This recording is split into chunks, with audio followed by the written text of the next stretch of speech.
Muy buenos días, mi nombre es Dora Quiñones. Hoy es 29 de junio del 2022 y tengo el honor de contar con la presencia del analista de historia, don Carlos Ceseña.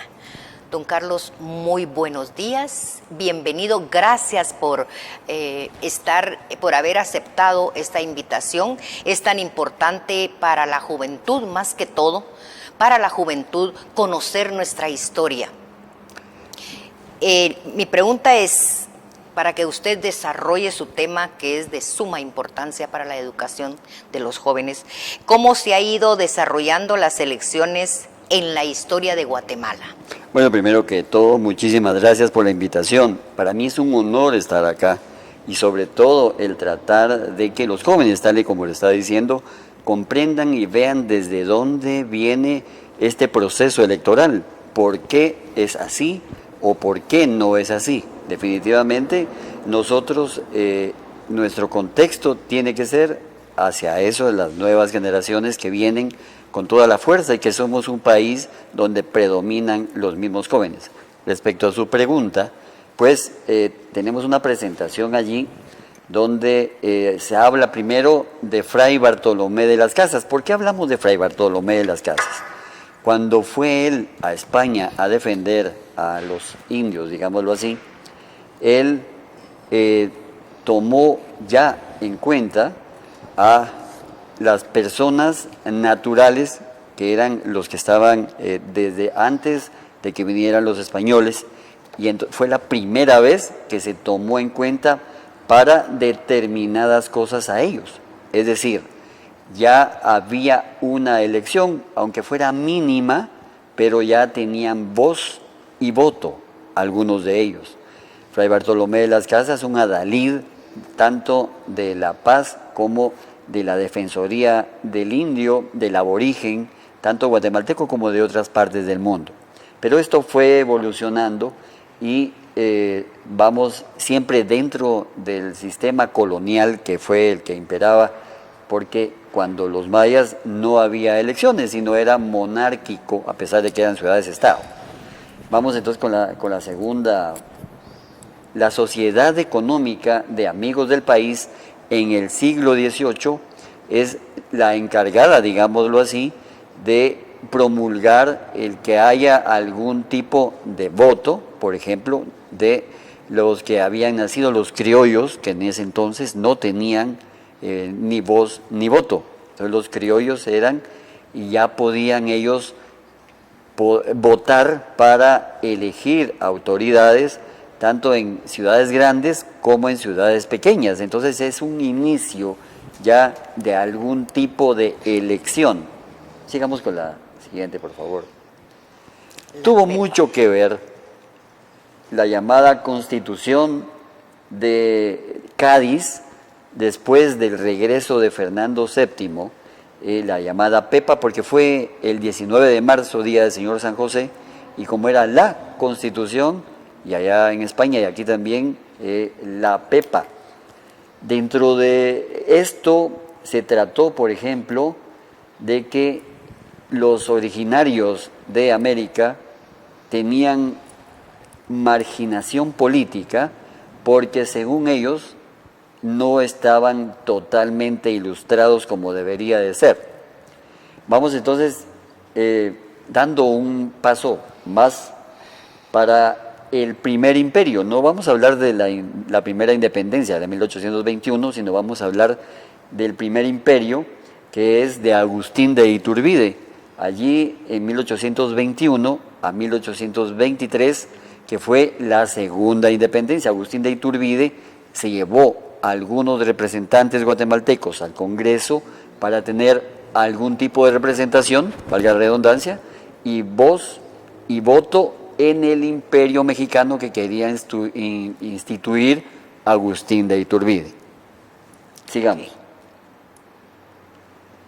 Después de la independencia del imperio mexicano en 1823, viene entonces la Constitución de las Provincias Unidas del Centro de América. Y es así como el 22 de noviembre de 1824 se inicia ya votaciones de algunas de las ciudades principales de las Provincias Unidas de Centroamérica. Allí se empiezan ya a dar votaciones, se utiliza una caja de madera para emitir el sufragio, pero solo eran los que votaban los representantes de cada una de las repúblicas. Sigamos. Sí. Fue muy poco lo que duró las Provincias Unidas de Centroamérica y se convirtió entonces en la República Federal de Centroamérica en 1825. Aquí hay algo muy importante y muy interesante. Hubo, por ejemplo, en ese, por favor, ahí, gracias. No, por favor, Baja, ok. para que lo vean. Había ya instituidos los dos partidos que durante mucho tiempo estuvieron en Guatemala, el conservador y el liberal. El conservador era representado por el licenciado José Cecilio del Valle, y el liberal por el licenciado Manuel José Arce. Seguíamos siempre con los votos dentro del Congreso y fuera del mismo. Realmente eso estaba hecho para 82 personas que tenían que votar. Ese día llegaron 79 personas y entonces los votos fueron de la siguiente forma. José Cecilio del Valle obtuvo 41 votos y el licenciado Manuel José Arce 34. Es decir, si lo vemos, ganó José Cecilio del Valle. Pero una argucia de algunos de los que estaban en el Congreso dijeron: habíamos dicho 82 y son solo 79, entonces esto no es valedero. Tenemos que votar nosotros. Y se dio entonces 22 votos a nombre de Manuel José Arce y solamente 4 votos a nombre de José Cecilio del Valle. Es decir, los fraudes se iniciaban ya. José Cecilio del Valle realmente había ganado, pero como con esa argucia dijeron que no, y entonces ganó Manuel José Arce durante 4 años. Vamos a la siguiente. Manuel José Arce tuvo mucho descontento y había guerras intestinas.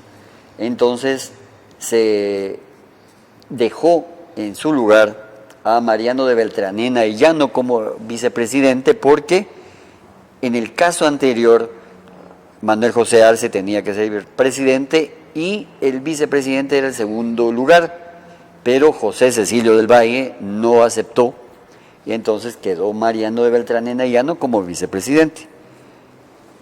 Arce se fue a combatir, Mariano de Beltranena se quedó en el palacio, digámoslo así, y vamos con la siguiente. Y llega Francisco Morazán el 13 de abril de 1829, derrocando al vicepresidente, y ya en ese entonces Arce se había vuelto conservador, empezó siendo liberal y se convirtió en conservador. Entonces Morazán tomó la presidencia de toda Centroamérica. Pero una de pregunta, facto, con mucho gusto. ¿Fue por un golpe de Estado? Digámoslo así, claro que sí. Oh, claro. Claro que sí.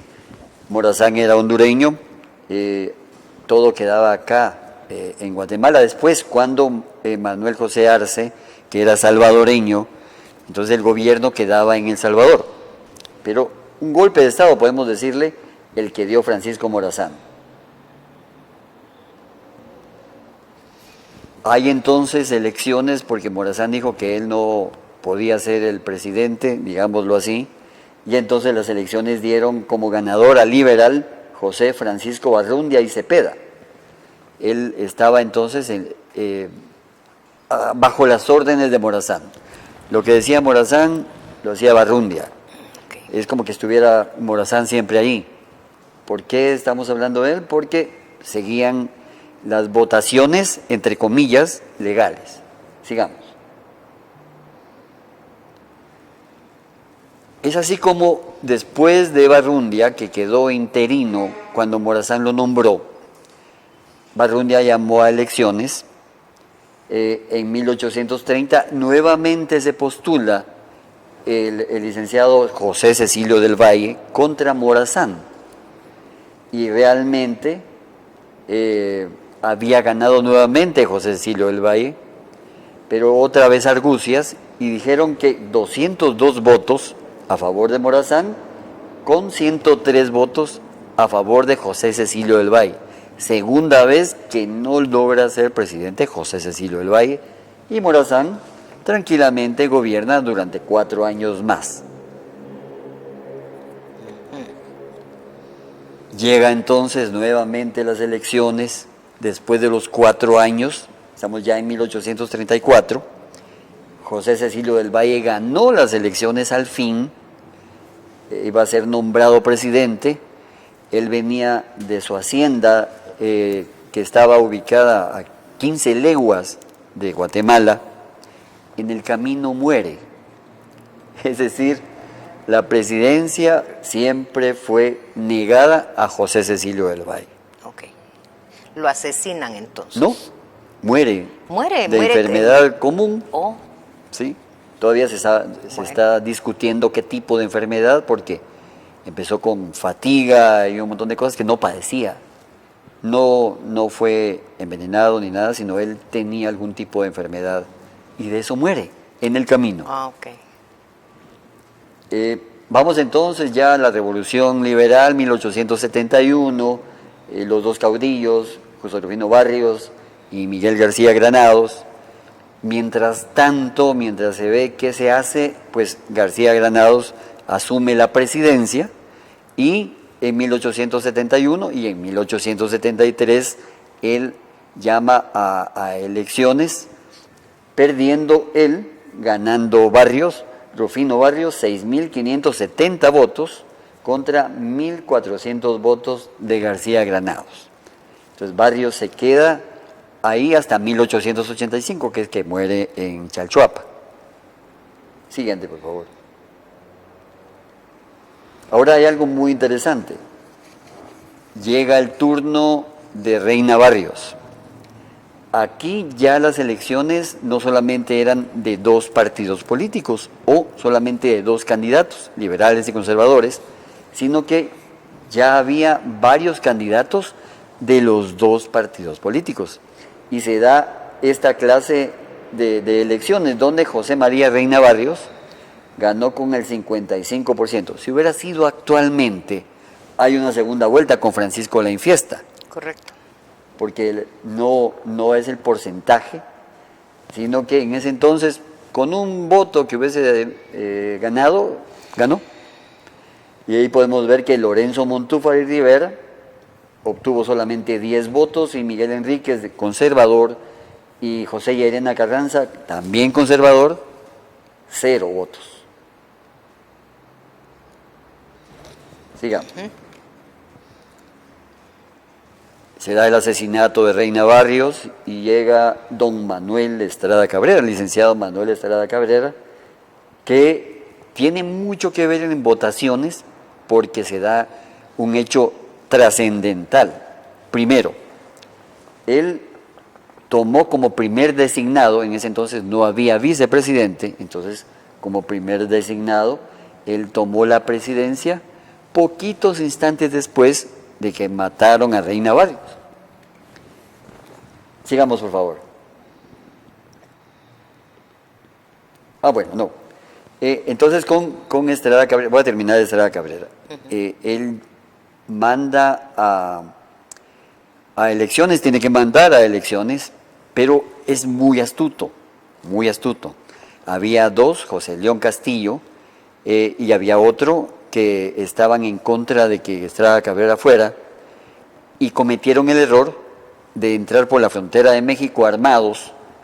Entonces Estrada Cabrera mandó 12,000 soldados a sofocar la insurrección, y tuvo como decir, no, si eso quieren así, no, entonces yo voy a seguir, y después, dentro de 4 años, voy a mandar nuevamente a que haya elecciones. A los 4 años, en efecto, hizo eso, y da la casualidad que Estrada Cabrera ganó con un porcentaje altísimo, con una afluencia de más, es decir, si en la capital, digámoslo, había 100.000 personas, en las votaciones votaron 250.000. Entonces Estrada Cabrera manejó así, era increíble, manejó las elecciones en ese sentido y cada vez que se reelegía, él ganaba. Así era Estrada Cabrera. Luego fue la Semana Trágica, vino entonces ya una serie de golpes de Estado, hasta que volvemos nuevamente a las elecciones en 1926, donde ya participa por primera vez Jorge Ubico Castañeda contra Lázaro Chacón González, que ganó con 287.412, Ubico perdió con solo 36.940. Estos eran los votos efectivos. En ese entonces no es como ahora que son millones, digámoslo, en cuanto a las votaciones, sino que eran votos efectivos en base a poblaciones, entonces tomaban ya una relación para ver cuántos votos obtenían. Aparte de que también éramos mucho menos, si mucho 2 millones de personas, algo así. Sigamos. Perdió Ubico, ganó Chacón. Chacón sufrió una enfermedad que lo dejó postrado, entonces hubo que mandar nuevamente a elecciones en 1931 y Ubico, esa es una fotografía de su campaña política y que dentro de la campaña política de Ubico era candidato único. Entonces definitivamente iba a ganar Jorge Ubico. Él creó un partido, el liberal progresista, y por medio de ese partido ganó candidato único desde 1931. Fue todo lo de los 14 años. Vamos con la siguiente. Con los 14 años, la revolución de 1944, y allí podemos observar que después de la revolución de 1944 ya surgen más partidos políticos. Allí empiezan a aflorar los partidos políticos, ya no solamente unionistas, que ya habían estado desde el tiempo de Estrada Cabrera, y liberales, sino que una serie de partidos donde se manda a traer a la Argentina al humanista Juan José Arévalo Bermejo, y se puede observar ahí el porcentaje alto con que ganó las elecciones, un 85%, y se puede observar la cantidad de candidatos que había en ese entonces, y así que... ¿Cuántos partidos habían en...? Eran más o menos unos 14 partidos. 14. Unos 14 partidos. Entonces vamos después de ya estando en la democracia, después de tantas vicisitudes, entonces llegamos a la democracia, a las elecciones de 1950, donde participan también cantidad de candidatos, pero no como participaron con Arévalo. Sin embargo, en estas elecciones gana Jacobo Arbenz Guzmán, que podemos observar lo que sí fue también bastante arrollador, pero ninguno como Arévalo con el 85%. Arbenz ganó con el 65.44%. Y ahí podemos ver que Idígoras Fuentes, que posteriormente fue presidente, fue el segundo lugar. Entonces, allí inició Jacobo Arbenz ya con el mandato, siempre con ya elecciones desde el tiempo de Arévalo, elecciones legales y reales. ¿Ya votaba en esa 1950 allí la mujer? Empezó a votar la mujer y analfabetas. Okay. Eso fue un hito porque la mujer no tenía ni voz ni voto, lamentablemente.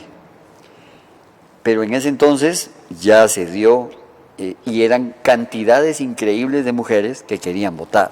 Claro. ¿Qué mujer promovió ese movimiento? Fue Arbenz, fueron Arévalo, ellos, y posteriormente ya había movimientos de mujeres que querían votar porque en otras partes del mundo ya habían empezado a votar, aunque no eran muchos los países que utilizaban el voto femenino. México en el 1944. En el 44, igual que Guatemala casi. Sí. Entonces fue esto como que se contagió en toda América, y entonces América Latina, y empezó a votar la mujer.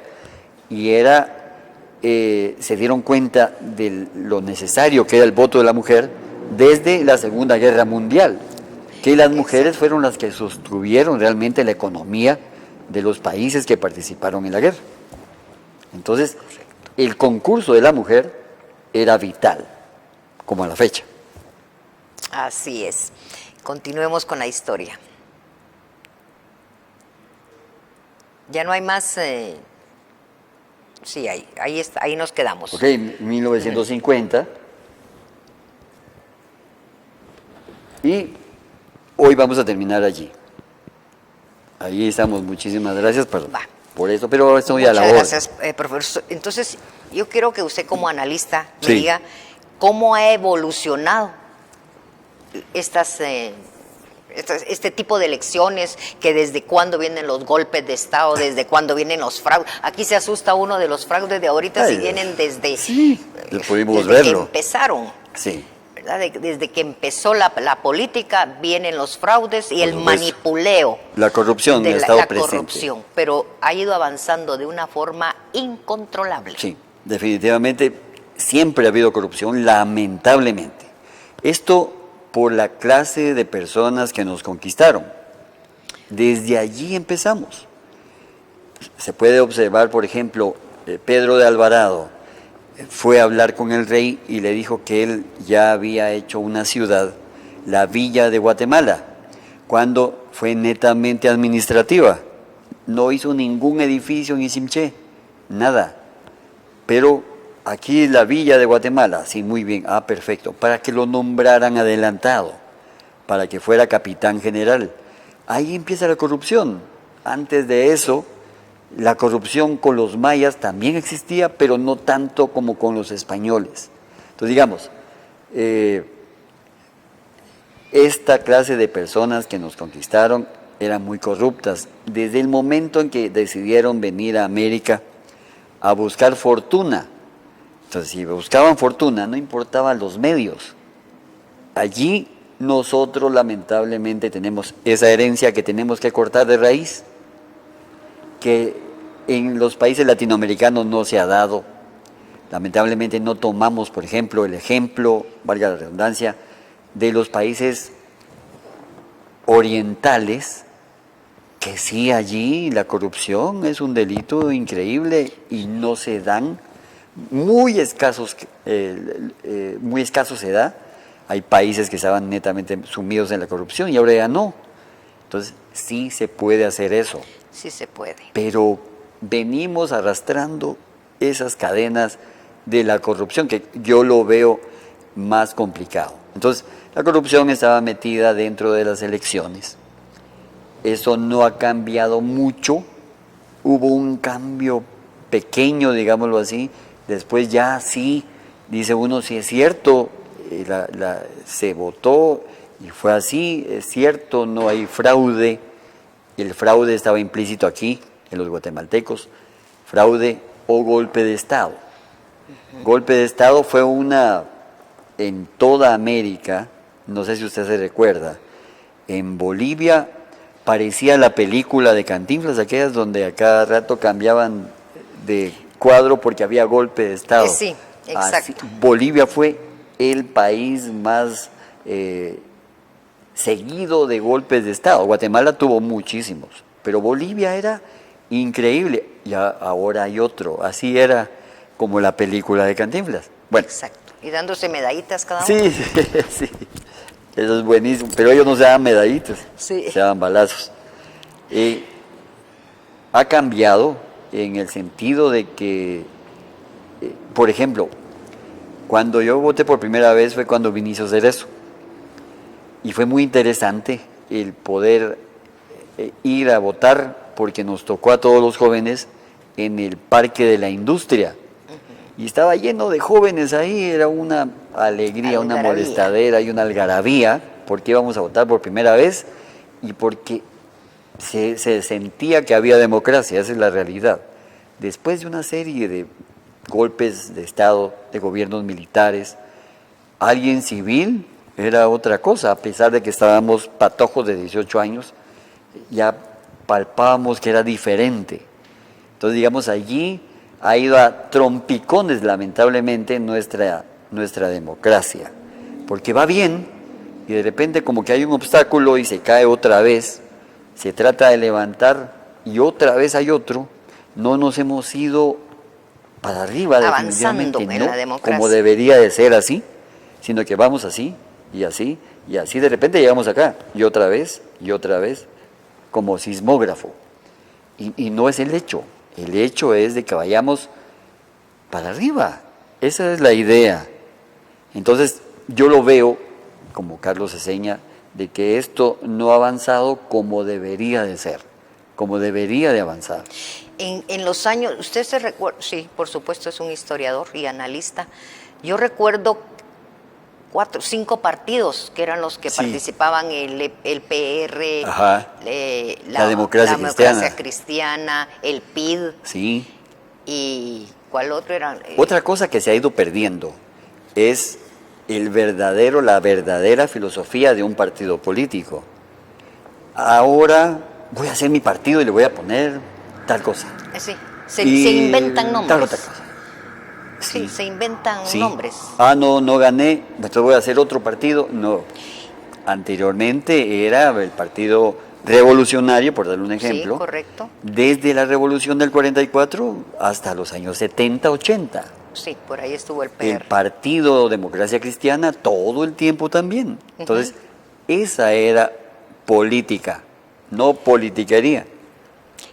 Entonces ahí nosotros teníamos ha tenido mucho el Partido Conservador, póngale, y el Partido Liberal. Exactamente. Deberíamos de regresar a eso. Como Estados Unidos. Exactamente. Imagínense que, ¿cómo se cometió el fraude de este gobierno presente? Con un software para 20 partidos cuando habían 26 compitiendo. Sí. Y ahorita nadie nos asegura que el software está para los 28 partidos que van ya. Sí, imagínense. Y van a seguir, creo yo, vamos a llegar a 30. Creo que eso no le da fuerza a un gobierno. No, y aparte de eso, denota el separatismo que lamentablemente tenemos. Así es.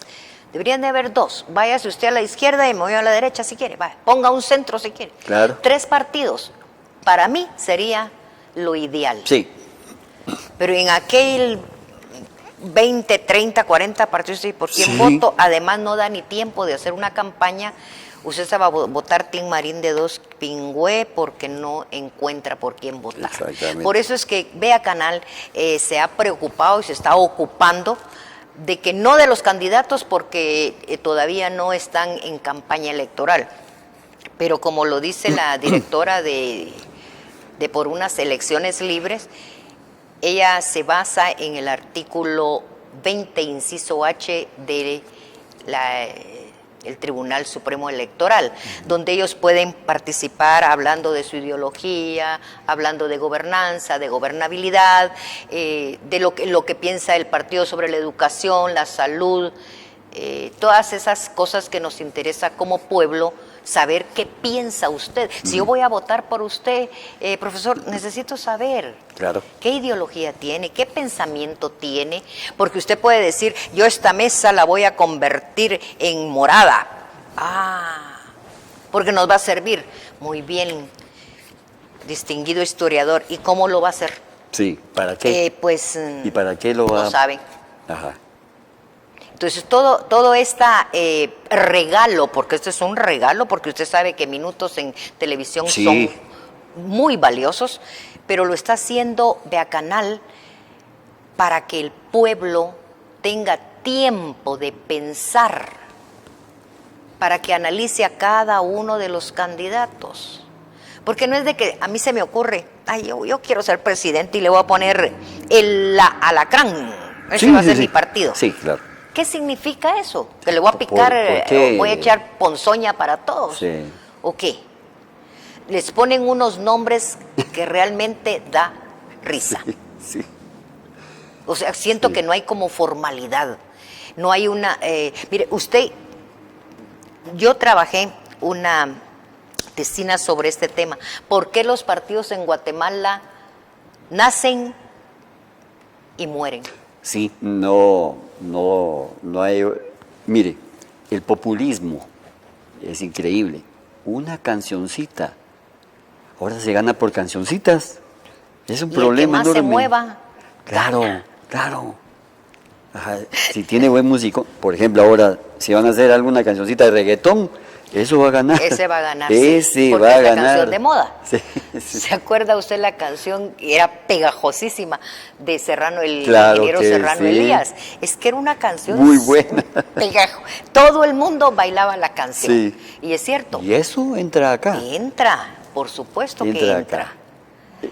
Entonces, no hay un plan de gobierno, no hay nada. Pues yo siempre he que analizado que los partidos nacen y crecen y se mueren aquí en Guatemala porque los partidos no son institucionales. No. Los partidos tienen dueño. Ujú. Sí, Así de sencillo. sí. Y es el dueño el que decide qué es lo que se hace con su partido. Entonces, Exacto. por eso es que se mueren. No hay institucionalidad. Ahora le vamos a cambiar nombre y colores. así. Bueno. Sí. Y entonces y usted se va al partido rojo, después está en el azul y después está viendo si puede llegar por el verde. Y total, siento que no hay una responsabilidad O como de nación, jugadores de fútbol. tirándose la Ahora pelota. estoy aquí en este partido, mañana voy a estar en este otro, ahora en este otro y ahora en este otro. Entonces, ¿la ideología dónde está? No hay ideología. Por eso es que mueren. No hay sentido de pertenencia. Todo esto ha venido a peor. Los Sí. partidos políticos como tales, es mi opinión, han venido a peor. Tal vez un poco el sistema de elecciones, sí, con gente cuando se promulgó la Constitución y estaban los primeros del Tribunal Supremo Electoral, había una garantía de que sí se iba a poder continuar y se creía en esas personas, en guatemaltecos ilustres. Allí había un crecimiento, que lamentablemente se ha venido así, como dije, como un sismógrafo. Pero la pertenencia, el sentido de pertenencia de un partido político no existe. No existe. Lamentablemente, esto deja de ser política y se vuelve politiquería. Porque si le pregunta a usted las raíces del partido político a alguien que está dentro del mismo, no sabe, porque no hay. No hay, ni hay, yo no sé, pero yo hoy día no encuentro líderes. No. Verdaderos líderes. No, yo no veo. Yo pensé que solo yo no miraba eso, No, pero yo la verdad yo no no veo. encuentro líderes. No veo. En aquella época había varios. Por Se supuesto. pudo dar cuenta de los nombres que había allí de guatemaltecos ilustres. Ganó uno, sí, por supuesto, pero había otros que también venían y que representaban a un guatemalteco, nos representaban en todo el sentido de la palabra. Pero ahora, no. Fíjese que esa estrategia que ellos tenían, que si eran dos partidos, cuando empezaban pues con Claro. sus dos partidos. Usted ganaba las elecciones y yo me quedaba como su vicepresidente. Sí. ¿Por qué? Porque entonces estamos con una visión de nación, Sí, no una visión de que yo soy el que mando con mi colega aquí y hacemos lo nuestro. ajá. En cambio, si usted es de un partido con una ideología, yo soy de otro, yo quedé en segundo lugar, yo soy su vicepresidente porque estoy pensando en levantar como ciudadano guatemalteco esta nación. Pero aquí, ¿qué piensan? En que quién va a aruñar más. Claro que sí. Entonces Fíjese- estamos en declive. Fíjese que en San Marino hay esa forma de gobierno.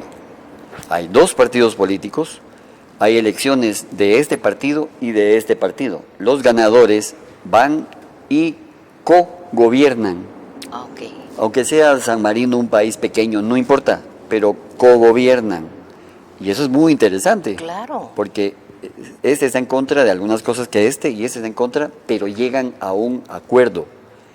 Y eso es para bien, porque no pueden decir, es que tal cosa, no, porque ese estuvo de acuerdo y este también. Entonces, así, es un sistema muy interesante. Yo, en mi forma de pensar, veo caduco este sistema de gobierno nuestro, ya es caduco, así lo veo, porque cualquiera puede hacer lo que se le pegue la regalada gana. Así es. Entonces, es así. Además, no hay políticas de Estado. No usted existe. viene y vio que yo pinté esto de negro, como usted llegó, me lo pintan de rojo, y el otro viene y lo pinta de amarillo, por decirle algo. Claro. O este no, me lo quitan y compren otro. Esto lo tiran. O Sí. sea, así jamás avanza un país. No. Porque si yo empecé una carretera, pero no me dio tiempo, porque los 4, antes eran 6 años, lo bajaron a 4. Gracias a Dios. Y ya no llegó. Sí, ya no llegó, ya no llegué a concluir esa carretera. Pero No, ya entra no. usted, ya no la sigan porque la señora esta fue la que lo empezó. Vamos a hacer otra cosa por ahí. Dejan todo Sí. a medias. Cierto. Cierto. Hay Mire. partidos que se ocupan, yo le pregunto eso a los jóvenes que han venido de organización de los partidos. Todos dicen que sí, que lo más importante es la educación. ¿Y usted qué piensa hacer como partido para elevar el nivel educativo? Pues más escuelas, más escuelas. Ajá. ¿Y usted no ha pensado en otra universidad? Que la Universidad de San Carlos es la única, digo, del Estado, una universidad técnica. Le digo eso porque la universidad técnica usted puede ser ingeniero en carpintería, ingeniero en talabartería. Usted puede hacer en todos los oficios, puede sacar usted licenciaturas e ingenierías técnicas. ¿Por qué? Porque somos muy allegados que si usted es el licenciado y si yo solo le digo don Carlitos, licenciado, por favor.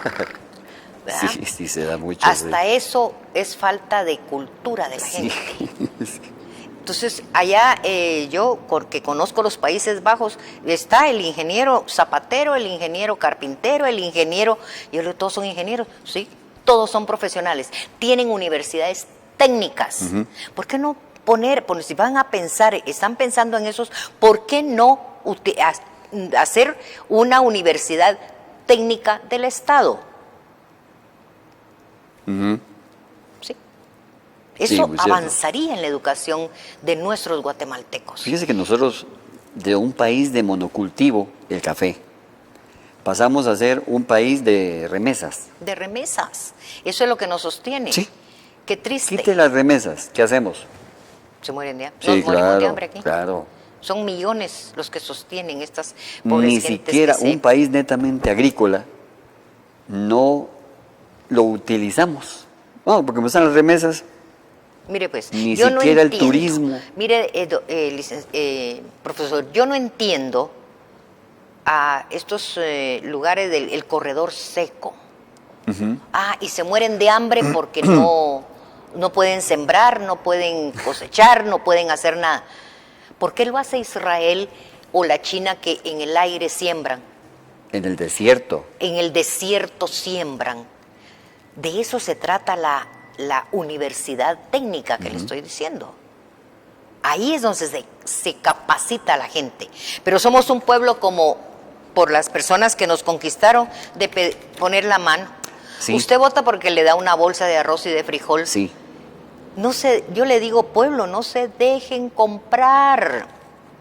Es indigno de la persona dejarse comprar por un tanate de champurradas. Y esto es de gobiernos que les encanta mantener a la gente pobre. Por supuesto que sí. Si esta gente, si usted estudia, yo ya no lo voy a poder. Les conviene, ya no podemos manejarlo. No lo puedo manejar. Porque entonces usted ya tiene su propio criterio. Sí. Así es que para despedirnos, profesor, ¿qué mensaje le da usted a hablemos de los jóvenes? Porque Ellos son. los viejos ya Ellos son. Nosotros ya no entendemos. encargados. Ya no entendemos. Sí entendemos, tenemos mucho que aprender todavía. Usted ya me contó la historia de don... Pero aparte de sí. No era para él. Interesante para los niños. No era para él. Bueno, lo que sucede es que nosotros somos obcecados, lamentablemente. Ellos están empezando y es que hay que renovar este país. Ellos son parte de la renovación que debe de haber. Tenemos que aprovechar el porcentaje de jóvenes que hay en Guatemala. Un país, porque sea pequeño, no significa que sea obsoleto, que no tenga fuerza. Podemos ver muchos países que son pequeños, tal y como dijo usted, Israel, que es más pequeño que Guatemala, y vean cómo está.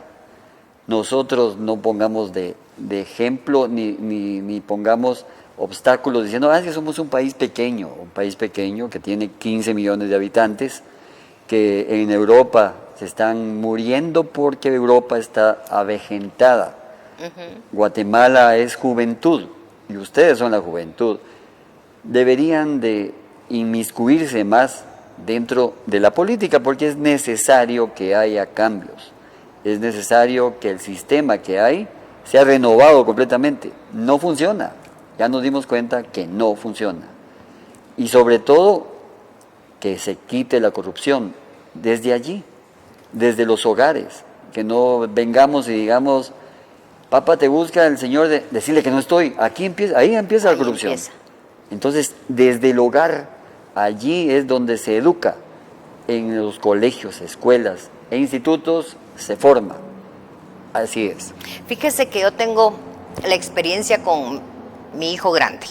Tenía como 5 años y fui a País de la Montúfar. En ese tiempo era uno de los 2 países que había. Y yo fui a hacer mi supermercado.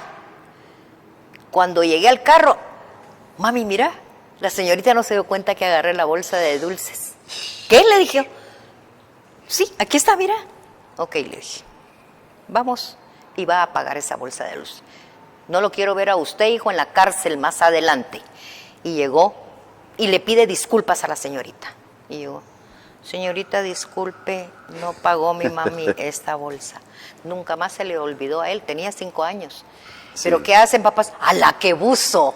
Y no te vieron. Hasta le aplauden. Ahí tienen al futuro ladrón. Exacto. Así de sencillo. Entonces son cosas que en casa se enseña con el ejemplo. Sí, ahí se educa.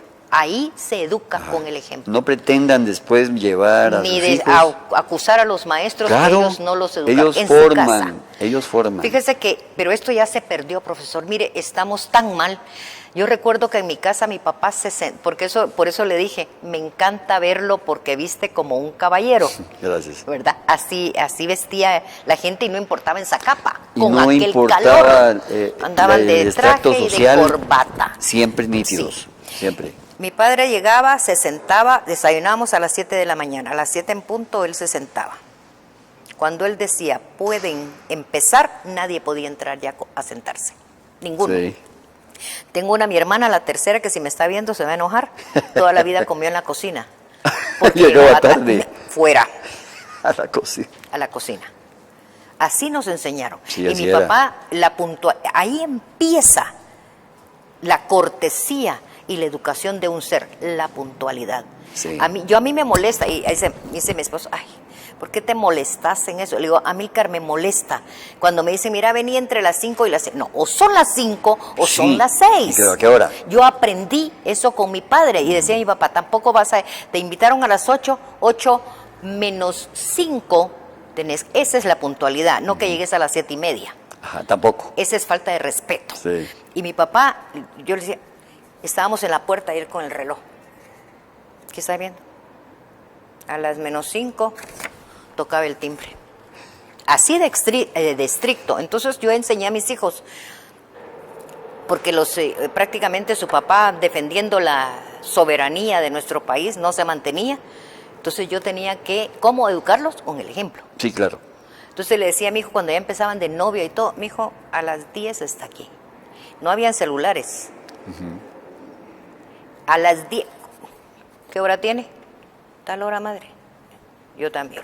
A las 10 en punto yo abría el portón. No estaba, lo cerraba. Castigado. Una semana más no iba a ver a su novia. Entonces, madre, pero vine a las 10 y un minuto ya es tarde. Y es falta de respeto. Punto. Sí. Y así son ellos. Sí. Entonces, ¿qué tengo? Gracias a Dios, le digo, las nueras deben de querer a sus suegritas, ¿verdad? Porque le digo, ustedes tienen buenos esposos porque yo se los formé. Ellos son muy respetuosos con sus esposas. ¿Por qué? Y así tienen ellos que educar a sus hijos. Eso es lo que, en el hogar, ahí es donde se empieza todo. Sí, se educa. Así es. Se inyectan valores. Lamentablemente ahora no lo hay. Chiquitos, mis hijos, 2, 3 años, y cuando miraban una bandera y estaban, mami, es que ahí está la bandera de Guatemala. Amor a su patria, respeto a los signos, a los símbolos patrios. Cuando ellos estudiaron, a ellos no les enseñaron el himno nacional, eso solo los enseñé yo. Ya lo sabía. Sí. No, porque a ellos no se los enseñaron. Les decía, miren, a mí, día lunes, zapatos bien lustrados, uñas bien limpias, porque así le ponían los profesores, ¿verdad? Estaban las uñas sucias y le ponían, y la regla. Así. Dice, como ahora con los derechos humanos, yo le recuerdo a mi maestra, la doña Irmita de la Rosa, y le digo, señor, ¿se acuerda que usted? No, yo nunca te pegué. ¿Cómo no le? Así me ponía si yo tenía las uñas sucias. No, yo nunca hice eso. Inspección completa. Completa. Inspección completa. Así es. Desde ahí las maestras en Zacapa, con medias, con aquel calor. Los profesores con su saco. Y calor. Ahora veo yo que profesores en jeans llegan a dar clases. Sí. Qué falta de respeto. Sí. Sí. Qué falta de respeto, porque no les enseñan a los jóvenes. ¿Y qué tal vos? ¿Cómo estás? Al profesor. Sí. Respételo. Nosotros nunca le dijimos vos a un profesor, Dios guarde. Jamás. Sí, yo que fui tremenda, pero tampoco faltándoles al respeto, pero era tremenda. Y me castigaba, me decía, había un profesor que me decía, el día que te cases me voy a hincar a medio parque central de Zacapa a darle gracias a Dios que te fuiste del instituto. Y me casé y lo lamentó. Como unos 2 años que me vio, me dijo, mira, chiquito, te extraño en el instituto. Ya no hay vida ahí. Pero era tremenda, Tengo una hermana muy estudiosa, pero es que ella se levantaba a las 3 de la mañana, pero dormíamos juntas y no podía estudiar en voz baja. Y yo, siendo de Zacapa, soy alérgica al calor.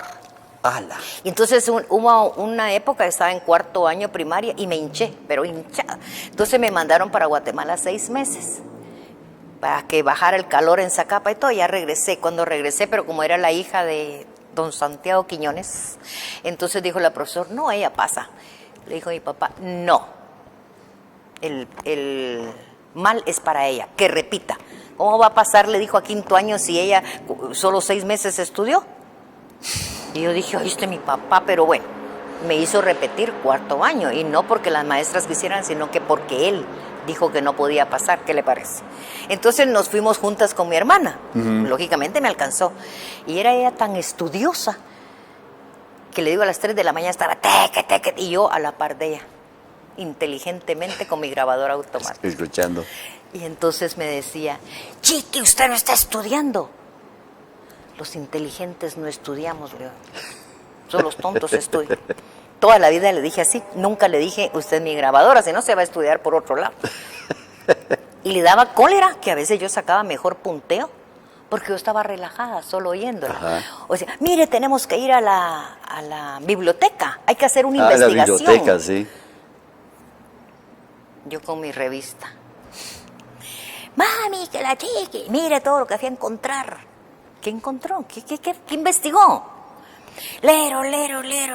Ah, vaya, pues agarré mi hojita. Hacía mi propio resumen. Me ponían 100 puntos porque era muy condensado lo que yo hacía. Era un resumen. Ay, no, pero así le digo, es el mundo de los inteligentes. Ahora me dice, para haber sabido, yo solita me quemaba el cerebro. Yo se lo dije y usted no entendió. Solo los tontos estudian. Los inteligentes ya venimos con esa sabiduría. Profesor, ha sido un verdadero placer. Gracias. Yo creo que este programa tiene que oírlo toda la juventud. Le aseguro que ni yo me acordaba por dónde había empezado las elecciones y de dónde venían los golpes de Estado. Y era lo que hablábamos. Y tengo mi amigo que dice, todos los días se aprende. Sí, Todos eso sí. los días. Y de todos. Y de todos. De todos. Todos los días se aprende. Yo no soy, como dijo Einstein, Sí, no es sabio. no soy sabio. No hay nadie sabio. No hay nadie sabio, por supuesto. No. Pero qué bueno lo que usted me contó de Einstein. Excelentísimo. Perfecto. Así es que le agradezco mucho haber participado con nosotros en Vea Canal. Con mucho gusto. Es un programa educativo que va a ayudar a muchos jóvenes si quieren conocimiento. Sí, es necesario. Porque imagínense que ahora ya ni leen, No. no les gusta leer. Yo cuando voy a mandar un mensaje y quiero que lo aprendan, lo mando por audio, porque le digo, no lo leen. Ajá. Si es un poquito más de un cuarto de página, Ah, no, ya lo no, qué aburrido. leen. Qué aburrido. O encuentran un libro y dicen 400 hojas, pero tengo un nieto, el primero. Mire, ese muchachito tiene 17 años y lee desde que tiene 7. Pero ese niño se lee cuando él, lo primero que él va a los países donde su papá viaja, porque él es piloto, padre, ¿algún libro? un libro. Me dice, mira, me hizo comprar 5 libros y cada libro de 500 páginas, pero se los pasa. Y conversar con ese muchacho, con este niño, con Diego, es interesante. Él le habla de todo. La lectura es importante. Mi Es suegro, vital. solo mi esposo le dio la oportunidad de ir a conocer, bueno, México lo conocía, Colombia. Pero él, usted le hablaba, fíjese que en Alemania, ¿conoció usted el museo tal? Ese hombre viajó por todo el mundo con la lectura. Con la lectura. Y se molestaba con mi esposo porque dice que leyó como unas 30 veces la Biblia completa. Y de repente le decía él, como dijo Dios, ayúdate que yo te ayudaré. ¿Dónde dice eso? No dices. ¿Dónde dice eso en la Biblia? Ay, pues si no lo dice, padre, lo debería de decir. Ay, se ponía malicia. Y él fue el catedrático de mis hijos. Así. Ellos le preguntaban de todo y él se sabía el diccionario. Se le preguntaba, mire, ¿qué significa tal palabra, abuelo? Significa tal y tal. Pero como tengo el pequeñito, el que era pequeño, que ahora ya es un viejo, ya le dije que ya me diga prima, porque ya está muy grande, me dijo una vez, mami, ¿qué es inverosímil? Yo sé que es inverosímil, algo increíble, pero yo le quería decir, para un niño de 3 años, quería decirle... Con un ejemplo. Con las palabras que él entendía, el que permitíme, voy a ir a traer el diccionario. Entonces me dijo, ay, ¿no sabes? Ok, espero al abuelo. Te voy a explicar, no lo sabes. Cuando uno sabe las cosas, mami, tenía 3 años. Así te las dice mi abuelo, mírame así. Bueno, yo no soy su abuelo. Pero profesor, muchísimas gracias. Gusto. Algo que quiera para despedirse de los jóvenes, de toda la audiencia que yo sé que lo están viendo. Bueno, muchísimas gracias por el honor, por estar acá, por poder platicar un poquito de Guatemala y darnos cuenta de que durante muchos años nosotros no tuvimos nada que envidiarle a ningún país de los grandes ahora, inclusive en la moneda. Éramos con un poder adquisitivo mejor que Estados Unidos. Muchos años nosotros teníamos al quetzal más alto, como debe de ser, que el águila de los Estados Unidos. Así que hay que leer mucho, el leer ilustra, el leer hace que uno viaje. Y además de eso, al leer no caemos de tontos cuando nos dan espejitos. Muchas gracias. Muchas gracias, profesor. Yo con usted platicaría el día entero. Muy amable, pero usted sabe gracias. que esto en televisión es Por muy supuesto. corto, pero de mucha importancia para cada uno de los guatemaltecos. Muchísimas gracias, profesor. A usted. Que A Dios la me lo orden. bendiga Gracias, por muy haber amable. aceptado este programa. Gracias a ustedes. Y a usted, amigo guatemalteco, espero que le sirva. Véalo, enséñele a sus hijos, le va a servir para que entiendan toda la política de nuestra Guatemala. Feliz tarde, que Dios los bendiga.